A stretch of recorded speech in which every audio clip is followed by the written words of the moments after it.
बोला बोला जोता वाली मैया की। होली माई डीजे कंचन राज मुजफ्फर। जाने संसार होला सच्चा दरबार हो, दुआरा पर के होला सपना साकार हो, दुआरा पर के होला सपना साकार हो।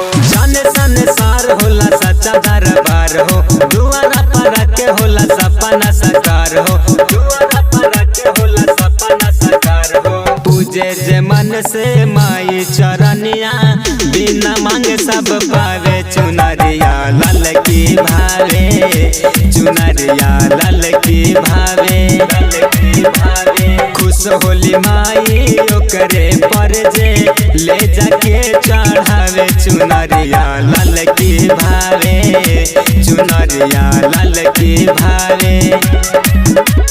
खुश होली माई ओकरे पर जे ले जाके चढ़ावे। चुनरिया डीजे कंचन राज मुजफ्फर। शोभे मुकुटवा माई के मुहमा लगेला चुनमुनिया। अड़हुल के फुलवा भावे, पायल से शोभेला चरनिया। ए भैया लोगवा त कहे महारानिया, ए भैया लोगवा त कहे महारानिया। माई हई हो माई हरदम माँ के फर्ज निभावे। चुनरिया लाल की भावे, चुनरिया लाल की भावे। खुश होली माई ओकरे पर जे ले जाके चढ़ावे। चुनरिया लाल की भावे, चुनरिया लाल की भावे।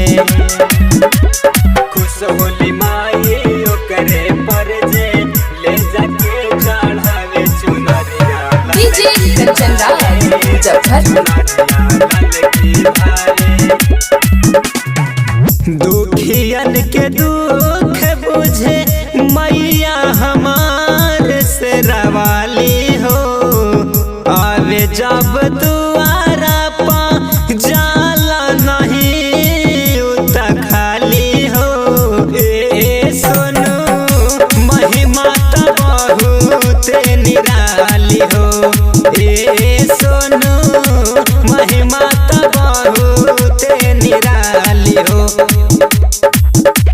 झूमेल राहुल कुंदन सवरिया, माई भजनिया गावे। चुनरिया लाल की भावे, चुनरिया लाल की भावे। खुश होली माई ओकरे पर जे ले जाके चढ़ावे। चुनरिया लाल की भावे, चुनरिया लाल की भावे।